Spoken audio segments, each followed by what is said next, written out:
ನಿಮ್ಮನ್ನ ಮಸಿ ಬಳಸಿ ಹೋಗ್ತೀವಿ, ನೋಡ್ಕೊಳ್ಳಿ, ಬರ್ದಿಟ್ಕೊಳ್ಳಿ. ನಾವು ಬೆಂಗಳೂರವರು ನಾವೆಲ್ಲ ಮಾತಾಡ್ಕೊಳ್ತಾ ಇದ್ದೀವಿ. ನಾವು ಲಕ್ಷಾಂತರ ಜನ ಸೇರಿ ದಾವಣಗೆರೆಗೆ ಪಾದಯಾತ್ರೆ ಬರ್ತೀವಿ. ಅದೆಷ್ಟನ ದಿನ ಆಗಲಿ ದಾವಣಗೆರೆಗೆ ಬಂದು ನಿಮ್ಮ ಮನೆ ಮುಂದೆ ಕೂತ್ಕೊಂಡು ಧರಣಿ ಮಾಡಿ ನಿಮ್ಮನ್ನ ಮಸಿ ಬಳಸಿ ಹೋಗ್ತೀವಿ, ನೋಡ್ಕೊಳ್ಳಿ, ಬರ್ದಿಟ್ಕೊಳ್ಳಿ. ಕನ್ಯಾಕುಮಾರಿಯಿಂದ ಕಾಶ್ಮೀರ್ವರೆಗೂ ಈ ಸ್ಟಾರ್ ಕ್ಯಾಂಪೇನರ್ ಜಮೀರ್ ಅಹಮದ್ ಖಾನ್ ಅಂತ ನಾನು ಹೇಳಕ್ ಇಚ್ಛಪಡ್ತೀನಿ. ಇವ ನಾರವ ಎಂದಿನ ಸಿದ್ದರಯ್ಯ, ಇವ ನಮ್ಮವ ಎಂದಿನ ಸಯ್ಯ. ಇದು ಬಸವಣ್ಣ ಅವರು ಹೇಳಿದಾಗೆ ಎಲ್ಲ ಸಮುದಾಯದವರು, ಎಲ್ಲ ಸಮಾಜದವರು ನಮ್ಮವರು, ನಾನು ನಿಮ್ಮವನು. ಯಾರು ಹೇಳಿದ್ದು? ಬಸವಣ್ಣ ಅವರು. ಅವರ ಒಂದು ತತ್ವ ಸಿದ್ಧಾಂತ ಏನಿದೆ ಬಸವಣ್ಣ ಅವ್ರದ್ದು, ಅದಕ್ಕೆ ನೀವು ಅವಮಾನ ಮತ್ತೆ ಧಕ್ಕೆ ತರೋದಂತ ಕೆಲಸ ಮಾಡ್ತಾರದು. ಎಸ್ ಮಲ್ಲಿಕಾರ್ಜುನ್ ಅವರೇ, ನಿಮ್ಮ ತಂದೆ ಶಾವನ್ನೂರು ಶಿವಶಂಕರಪ್ಪ ಅವರು ಎಷ್ಟು ಬಾರಿ MLA ಆಗಿದ್ರು? 7 ಬಾರಿನೋ 8 ಬಾರಿನೋ ಆಗಿದ್ರು. 6 ಬಾರಿ 7 ಬಾರಿ ಮಂತ್ರಿಗಳು ಎಲ್ಲ ಆಗಿದ್ರು. ಮತ್ತೆ ವೀರಶೈವ ಒಂದು ಸಮಿತಿ, ಆ ಸಮಿತಿಗೆ ಅಧ್ಯಕ್ಷರು ಕೂಡ ಆಗಿದ್ರು. ಲಿಂಗಾಯತ ಸಮುದಾಯದವ್ರಿಗೆ ಇವರೇ ದೊಡ್ಡವರು ಅಂತ ಕರ್ನಾಟಕ ರಾಜ್ಯದಲ್ಲಿ ಗುರುತಿಸ್ಕೊಂಡಿದ್ರು. ಅಂಥವ್ರ ಮಗ ನೀವು. ಅಂಥವ್ರ ಮಗ ಈ ಥರ ನಮ್ಮ ಸಮುದಾಯದ ಹಿರಿಯ ನಾಯಕರು ಜಮೀರ್ ಅಹಮದ್ ಖಾನ್ ಅವರ ಬಗ್ಗೆ ನೀವು ಏನು ಹೇಳ್ತೀರಿ?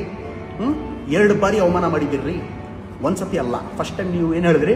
ಅವನು ಯಾರೋ ಏಕವಚನದಲ್ಲಿ ಮಾತಾಡಿದ್ರಿ. ನೀವು ಅವನು ಯಾರೋ ಅಂತ ನೀವು ಕೇಳಿದ್ರಿ. ಇಲ್ಲಿ ಬಂದು ಏನು ಮಾಡ್ತಾನೆ ಅಂತ ನೀವು ಹೇಳಿದ್ರಿ. ಅದು ತಪ್ಪು ಮಾಡಿದ್ದೀರಿ, ನೀವು ಕ್ಷಮೆ ಕೇಳಿಲ್ಲ. ಮತ್ತೆ ನಾವು ಏನು ಮಾತಾಡಕ್ಕೆ ಹೋಗಿಲ್ಲ, ಸುಮ್ಮನಿದ್ದು. ಏನೋ ದೊಡ್ಡವರು ಇದ್ದಾರೆ, ಅವ್ರು ಮಾಡ್ಕೊಂತಾರೆ ಅಂತ. ಆದರೆ ಮತ್ತೆ ನೀವು ಇವತ್ತು ಹೇಳಿದ್ದೀರಾ. ಏನು ಹೇಳಿದಿರಿ ನೀವು ಇವತ್ತು? ಗೊತ್ತಿಲ್ಲಪ್ಪ, ನನಗೆ ಕೇಳಬೇಕು. ಅವ್ರಿಗೆ ಬರ ಕೇಳಿದ್ದೆ. ಅವರು ಇದಕ್ಕೆ ಕೇರಳಕ್ಕೆ ನಾ ಚುನಾವಣೆಗೆ ಹೋಗೇನಿ ಅಂತಂದ್ರು. ಕೇರಳ ಚುನಾವಣೆ ಮುಗಿಸ್ಕೊಂಡು ಗೊತ್ತಿಲ್ಲ, ಬಂದ್ರು ಬರ್ಬೋದು. ಬರಲ್ದಾಗ ಆರಾಮೈತಪ್ಪ ಹೇಳಿ, ಏನು ಹೇಳಿದ್ದಾರೆ ನೀವು? ಅವ್ರು ಬರ್ದೇ ಇದ್ರೆ ಒಳ್ಳೇದು ಅಂತ ಹೇಳಿದಿರಿ. ಆದರೆ ನಿಮಗೆ ಜಮೀರ್ ಅಹಮದ್ ಖಾನ್ ಅವರ ಶಕ್ತಿ, ಅವರು ಏನಂತ ಸರಿಯಾದ ರೀತಿಯಲ್ಲಿ ನಿಮಗೆ ಗೊತ್ತಿಲ್ಲ ಅನ್ಸುತ್ತೆ. ಜಮೀರ್, ನಿಮ್ಮ ತಂದೆ ಹೇಗೆ ನಿಮ್ಮ ಸಮುದಾಯದವ್ರಿಗೆ ಒಂದು ರಾಜ್ಯ ಮಟ್ಟದಲ್ಲಿ ಹೆಸರು ಮಾಡಿದ್ರು, ಅದೇ ರೀತಿ ಜಮೀರ್ ಅಹಮದ್ ಖಾನ್ ಅವರು ಇಡೀ ರಾಜ್ಯದಲ್ಲಿ ಅಷ್ಟು ದೊಡ್ಡ ಹೆಸರು ಮಾಡಿದ್ರು. ಅದಕ್ಕೆ ನಿಮಗೆ ಉದಾಹರಣೆ ಕೊಡ್ತೀನಿ. ಫಸ್ಟ್ ಟೈಮ್ ಇನ್ ಕರ್ನಾಟಕ, ಇಡೀ ಒಂದು ಮುಸಲ್ಮಾನ್ ಸಮುದಾಯದವರು ಒಂದಾಗಿ ಒಂದು ಪ್ಲಾಟ್ಫಾರ್ಮಲ್ಲಿ ಬಂದು 1 ಕೋಟಿ ಚಿಲ್ಲರೆ ವೋಟರ್ಸಿದ್ದಾರೆ. ಆದರೆ 86 ಲಕ್ಷ ವೋಟರ್ಸು, ಎಷ್ಟು 92% ವೋಟರ್ಸು ಒಂದೇ ಕಡೆಗೆ ಕಾಂಗ್ರೆಸ್ ಪಕ್ಷಕ್ಕೆ ಹಾಕಿದ್ದಾರೆ. ಅಂದರೆ ಅದು ಏಕೈಕ ನಾಯಕ ಜಮೀರ್ ಅಹಮದ್ ಖಾನ್ ಅವರು ಕಾರಣ. ಅವರಿಂದಾನೇ ಅಷ್ಟು ವೋಟ್ ಬಂದಿದ್ದು. ಮತ್ತೆ ಈ ಕರ್ನಾಟಕ ರಾಜ್ಯದಲ್ಲಿ ಸರ್ಕಾರ ರಚನೆ ಆಗಿದ್ದು ಜಮೀರ್ ಅಹಮದ್ ಖಾನ್ ಅವರಿಂದ. ಅವ್ರ ಕೊಡುಗೆ ಇದೆ. ನೀವು ಅವ್ರನ್ನ ಅವಮಾನ ಮಾಡ್ತೀರಾ, ನಮ್ಮ ಸಮುದಾಯದ ನಾಯಕರನ್ನ ನೀವು ಅವಮಾನ ಮಾಡ್ತೀರಾ? ನಿಮ್ಗೆಷ್ಟು ಅಹಂಕಾರ, ನಿಮ್ಗೆಷ್ಟು ದುರಂಕಾರ. ನೀವು ಮಾಡಿದ್ದು ತಪ್ಪು. ಈಗಲೇ ನೀವು ಕ್ಷಮೆ ಕೇಳಬೇಕು. ರಾಜ್ಯದ ಜನತೆ ಮುಂದೆ, ಮಾಧ್ಯಮ ಮುಂದೆ ಬಂದು ನೀವು ಕ್ಷಮೆ ಕೇಳಬೇಕು. ಮಾನ್ಯ ಮುಖ್ಯಮಂತ್ರಿಗಳೇ, ಮಾನ್ಯ DCM ಅವರೇ, ನಿಮಗೂ ಕೂಡ ನಾನು ಮನವಿ ಮಾಡ್ತೀನಿ. ನಮ್ಮ ರಾಜ್ಯದ ನಾಯಕರಿಗೆ ಅವ್ರ ಬಗ್ಗೆ ಮಾತಾಡಿ ಅವಮಾನ ಮಾಡಿ ನಮಗೆಲ್ಲ ಧಕ್ಕೆ ತಂದಿದೆ, ನಮಗೆಲ್ಲ ನೋವು ಉಂಟಾಗಿದೆ, ನಮ್ಮ ಮನಸ್ಸಿಗೆ ನೋವಾಗಿದೆ. ನನ್ನೊಬ್ಬನಿಗಿಲ್ಲ, ಇಡೀ ರಾಜ್ಯದ ಮುಸಲ್ಮಾನರಿಗೆ ನೋವಾಗಿದೆ. ಆ ಥರ ಕೆಲಸ ಈ SS ಮಲ್ಲಿಕಾರ್ಜುನ್ ಅವರು ಮಾಡಿದ್ದಾರೆ. ನೋಡಿ, ಅವ್ರನ್ನ ಕ್ಷಮೆ ಕೇಳಕ್ಕೆ ಹೇಳಿ. ಇಲ್ಲ ಅಂದರೆ ದಾವಣಗೆರೆಯಲ್ಲಿ ನಿಮಗೆ ಪಾಠ ಕಳಿಸ್ತಾರೆ. ಏನ್ರಿ ಬಸವಣ್ಣ ಅವರ ತತ್ವ ಸಿದ್ಧಾಂತಗಳು ಇದೇನಾ? ಅವರ ಒಂದು ಸಿದ್ಧಾಂತ ಮೇಲೆ ನಡ್ಕೊಂಡು ಬಂದಿರೋದಂತ ನಿಮ್ಮ ಫ್ಯಾಮಿಲಿ ಅಂತ ಜನ ಮಾತಾಡ್ತಾರೆ. ಆದರೆ ಬಸವಣ್ಣ ಅವ್ರು ಏನು ಹೇಳಿದ್ದಾರೆ?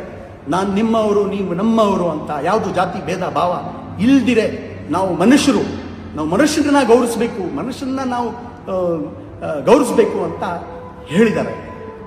ಹೌದು ಇಲ್ವಾ? ನೀವು ಹಾಗಾದರೆ ಬಸವಣ್ಣ ಅವರು ಫಾಲೋವರ್ ಅಲ್ಲ ನೀವು. ಅವ್ರ ಸಿದ್ಧಾಂತಗಳು ನಿಮಗೆ ಇಷ್ಟ ಇಲ್ಲ. ತತ್ವ ಸಿದ್ಧಾಂತ ಏನೂ ಇಲ್ಲ ಬಸವಣ್ಣ ಅವ್ರದ್ದು. ಅವೆಲ್ಲ ವೇಸ್ಟು ನಿಮಗೆ.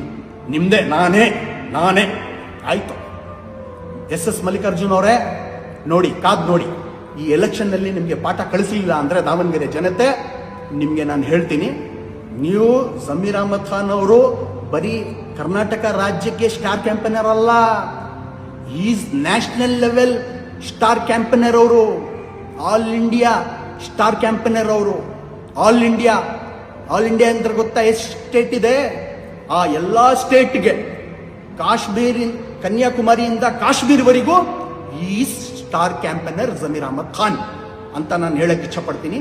ಅಂಥವ್ರನ್ನ ನೀವು ಅವ್ರ ಬಗ್ಗೆ ಏಕವಚನದಲ್ಲಿ ಮಾತಾಡೋದು ಮತ್ತೆ ಅವ್ರನ್ನ ಅವಮಾನ ಮಾಡಿದ್ದು ಭಾರಿ ದೊಡ್ಡ ತಪ್ಪು ಮಾಡಿದ್ದೀರಾ.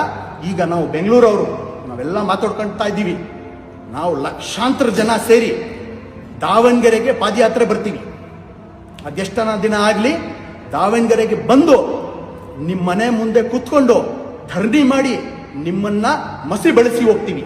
ನೋಡ್ಕೊಳ್ಳಿ, ಬರ್ದಿಟ್ಕೊಳ್ಳಿ. ಜಮೀರ್ ಅಹಮದ್ ಅವ್ರ ಬಗ್ಗೆ ಉದಾಹರಣೆ ಕೊಡಕ್ಕೆ ಹೋದ್ರೆ 108 ಇದೆ.